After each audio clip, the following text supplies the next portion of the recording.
Worthy, a Hope Center Harlem motivational podcast. Hey there, Hope Center family. It's me, J.U. Jones, your professor of positivity, that person that helps you live life and believe in possible, one post, event, or podcast at a time. And yes, and 1,000 yeses, this is Worthy, your 10 to 18-minute motivational podcast brought to you every fourth Monday of the month by Hope Center Harlem, a free mental wellness space that offers a host of free therapy and wellness resources. To learn more, visit www.hopecenterharlem.org. And yes, guess what? It's that time. Ladies and gentlemen, it is my esteemed pleasure. And you know what? Without further ado, this person right here is a native of Roosevelt, New York, proud member of Omega Psi Phi Fraternity Incorporated, and a proud member of the Morehouse College Alumni Association. He is a community change agent. It's all about creating change, and lovingly known as Pastor Michael A. Wallerin Jr. is the senior pastor of First Corinthian Baptist Church, known as FCBC in Harlem. Pastor Mike, welcome to Worthy, the podcast. Thank you for having me. I am worthy to be on Worthy. I love to hear it. This sounds like it's a beautiful day over there. How are you feeling in this moment, in this time, in this place? My friend, I am doing great. I am actually at a conference on Long Island where I just finished speaking to a group of HBCU presidents. So this has been a great day. I love that. And so, as you know, HBCUs, as an HBCU alum, personally are close and dear to my heart. And I know we're going to talk about your story, but can we shout out Morehouse College real quick? You got to shout it out. Listen, this week I am going back to Morehouse. It is my 30th reunion, 30 years since graduating. And also I'm the speaker, one of the speakers during commencement weekend for the baccalaureate service, which is the worship service the day before graduation commencement. Love it. Thank you for sharing it. So as we shout out Morehouse College, I have to shout out North Carolina Central University, Eagle Pride Amplified, just because we can. My niece just finished her freshman year at Central, so I'm hyped. Nice. We love Central. Which dorm, if I may ask? Eagleson. Wrong person about that. He's like, I don't even know what's on that campus. I was on there. I moved her in. Don't ask me the name of the dorm. Heard. So let's go ahead and move. Who is Pastor Mike? I view myself as a creative. I'm a pastor. I'm a poet. I'm a writer. I am someone who believes in the transformative power of love. I'm a father of 2 adults, a husband of almost 30 years. And the thing I'm most proud of right now, in addition to all those things, is that I am a pop. I'm a grandfather. I love all of that. Pastor, poet, writer, lover, father, husband, and now grandfather, aka Pop. I'm here for all of it. So let's continue by talking about who were you as a child? Yeah. I mean, as a child, I was always curious, always had ambitions connected to what I perceived as greatness. Got it. So let's move into that thing that happened to you in your adolescence. What was it and when was it?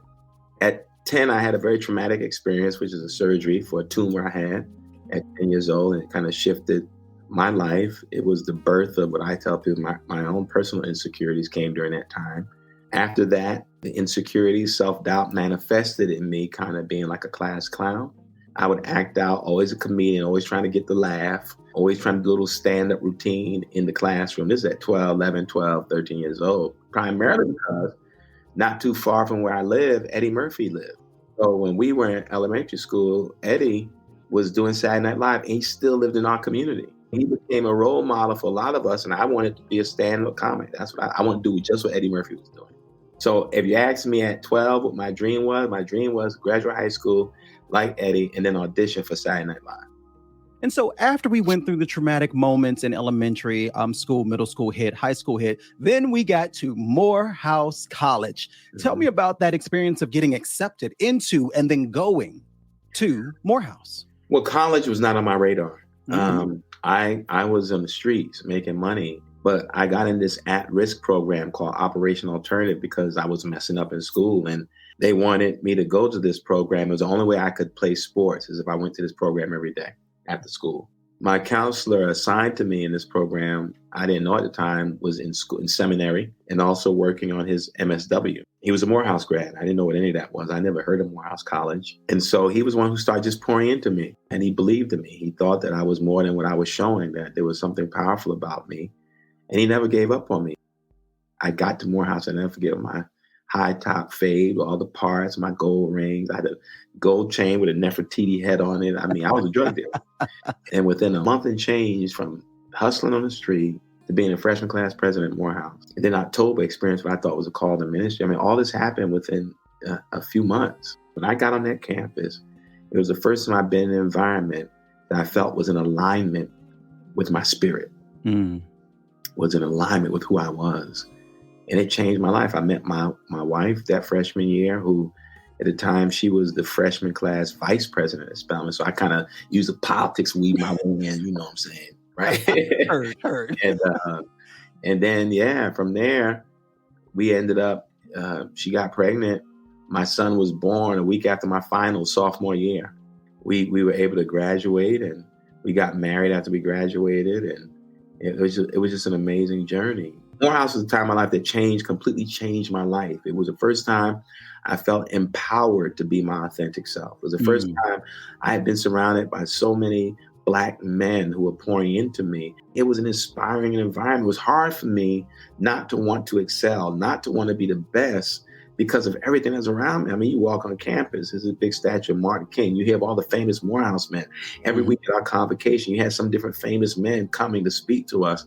I mean, I thought I was in heaven. So what I heard from your story is, one, the power of youth development, where somebody gives you that second chance and sees the magic that lives inside of you and shows you that they believe in you by giving you opportunities, which then change your life. When did the FCBC story enter your journey after you left Durham, North Carolina from Zion Temple United Church? Here's the thing. FCBC enters my journey in the summer of 91 while I was in school. My roommate at the time, who ironically was my predecessor at FCBC, he was in college, but he was out of FCBC. The pastor had licensed him. So he was a preacher out of FCBC. He and I, beginning in the summer of 91, did summer youth revival every summer while we were in college. So my first time being at FCBC was July of 91. So FCBC had been part of my journey in ministry, part of my journey as a man. Again, I preached there for the first time at 20 years old, when my son was an infant. So I've always had a connection, if you think about it, for the past 32 years with FCBC. So 32 years, starting in the summer of 91, moving all the way to now. And so let's get to this moment. So even moving to the now, working through all of this change that you created while being at FCBC, there were some personal moments that hit you in life where you had to figure out how you were going to continue after this personal moment. What happened? Well, before I tell you the personal moment, I got to precede it with, during my time in 2005, 2012, and 2014, but 3 times while I was a pastor, I developed sepsis and hospitalized each time for 2 weeks and out for 8 weeks after the hospitalization from FCBC. Congregation always journeyed with me through my medical crises. All those moments of sepsis, I almost died, especially 2012, where I remember vividly the doctors telling my wife to call my children because they didn't think I was going to make it. 2018, though, I had a massive hemorrhagic stroke, a massive brain bleed. When I woke up, after having experienced a stroke and then the seizures afterwards, after the stroke, I had 2 back-to-back seizures so intense and powerful that in my biting down, I broke 5 teeth in the back of my mouth from those seizures. I couldn't talk. I remember they asked me if I knew where I was. Of course, I said no. They asked me if I knew my name. I nodded my head yes. And the doctor asked me to say my name. When I tried to say it, I couldn't. It was just gibber. It was like, I couldn't get it out. Yeah. It was deep because when I hear people with strokes and they feel trapped, you do. I could hear everything. I could think of everything. Nothing was wrong. I wasn't deficient. It's only when I tried to say it, it couldn't come out. Yeah. Then my left arm and left leg were kind of almost paralyzed. I couldn't move them.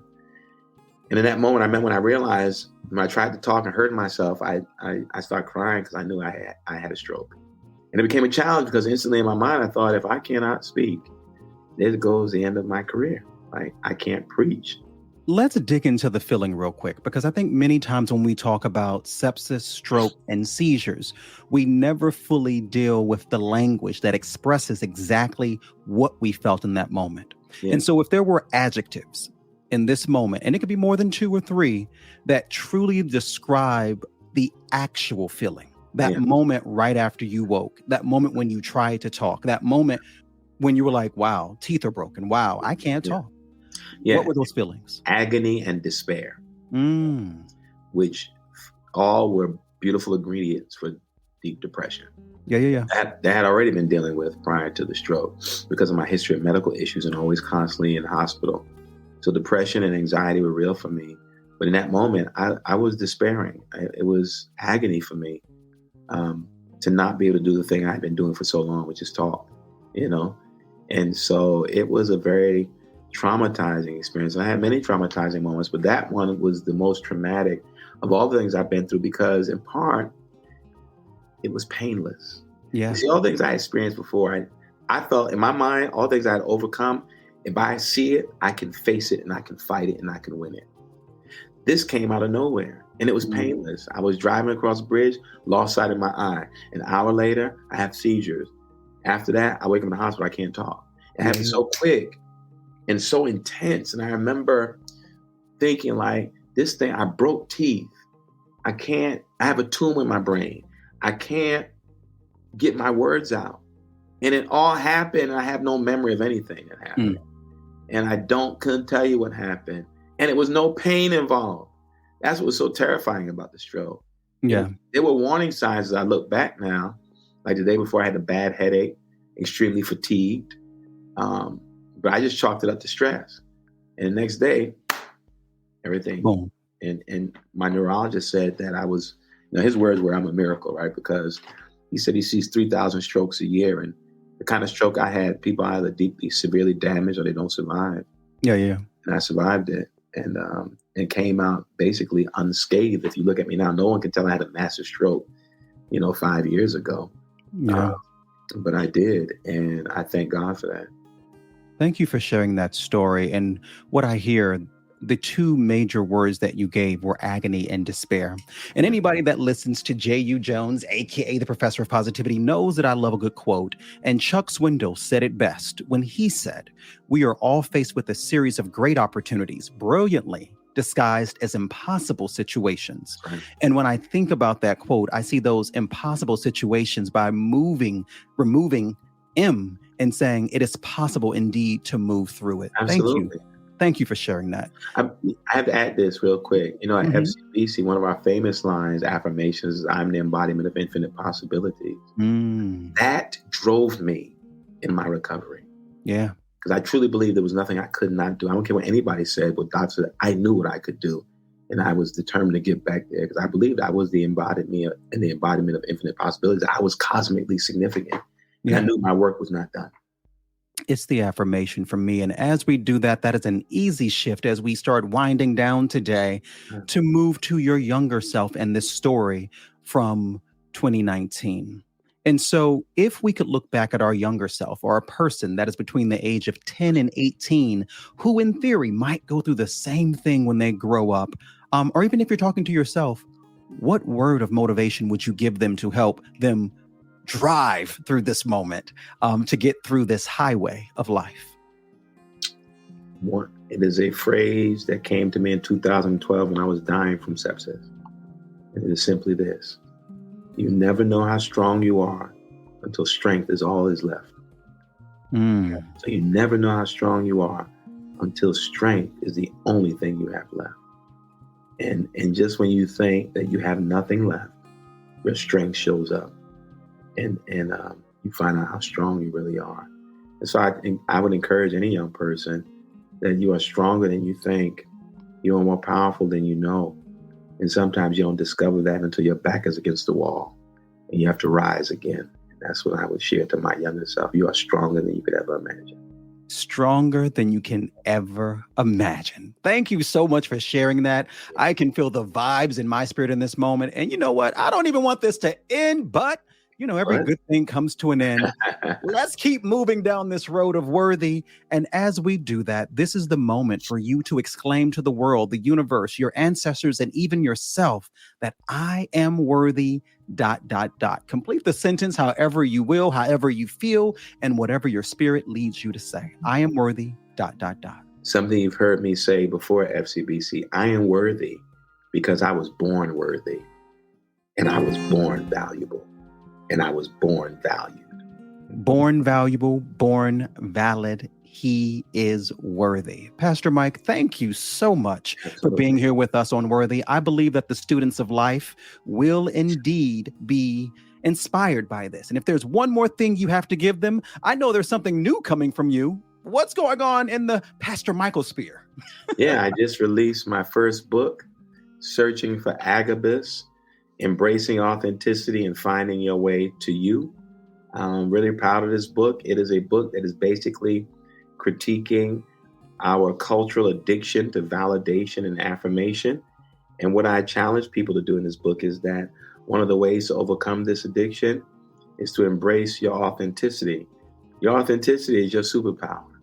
And at the end of the day, it makes no sense to try to prove yourself to unproven people or to be something you are not. Be at ease in your own skin and honor the glory and the grandeur of your own uniqueness. Thank you for that. Make sure to go out and get that book. You can get it on www.fcbcnyc.org. Click on their store and you can get it there. Pastor Mike, once again, thank you so much for being here with us today. Thank you, my friend. I appreciate you. Anytime. Yeah. Students of life. Listen, it was such a transformative moment to interview Pastor Mike, who reminded us that while we go through moments of agony and despair, each of us should dig in our wells of strength and remember that we are stronger than we know. Whew. As I close out, thank you. Thank you for listening to this episode of Worthy, brought to you by the Hope Center, where healing takes center stage. I am J.U. Jones, your professor of positivity, signing out, reminding each of you that you are worthy no matter what. Never forget that. And as I always say when I close, I love you. I love you for who you are. And I love us for where we're going. Class dismissed.